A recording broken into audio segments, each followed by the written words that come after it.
Welcome to the first blog. আজকে হচ্ছে চিলা কবুতরটাকে জোড়া দিব। চিলা কবুতরটার জন্য একটা মাদি পাওয়া গেছে, এখন এটাকে জোড়া দেওয়ার জন্য রাখছি আর কি। দেখি কেমন করে।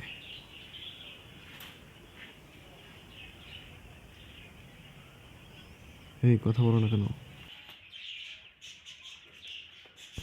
কেমন হবে জোড়াটা আপনারাই বলেন। এই মাদিটার একটা পর সাদা আছে, কয়েকটা পর মনে হয়, তবে কালারে আই থিঙ্ক মোটামুটি মিলবে। আমার নটটার বেশি লেজটা হচ্ছে একটু লাল লাল চোখ, কিন্তু মাদিটার লেজটা কালো, অন্যরকম হালকা।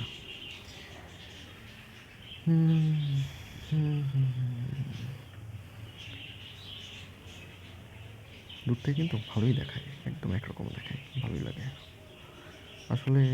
এই যে চিলা কবুতরের চোখের জন্য না, এই চোখের জন্যই চিলা কবুতরগুলো আমার অনেক পছন্দ। একদম সুন্দর সাদা লাল রঙের কবুতর, ঠোঁটগুলো কালো, আবার চোখগুলো একদম ধপধপে সাদা, মনে হয় কেমনে ডাকাতের মতো তাকায় থাকে।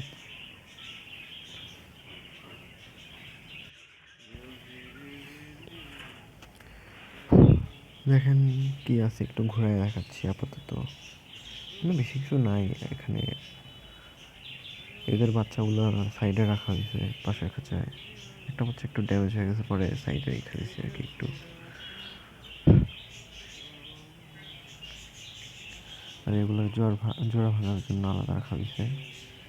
আর এখানে কয়েকটা সিরাজি আছে, এগুলো হচ্ছে ফিমেল সেল করার জন্য। এই দুই আসামিকে রাখলাম, এরা দেখি মারামারি করতেছে, পরে এদেরকে আলাদা করে রেখে দিচ্ছি।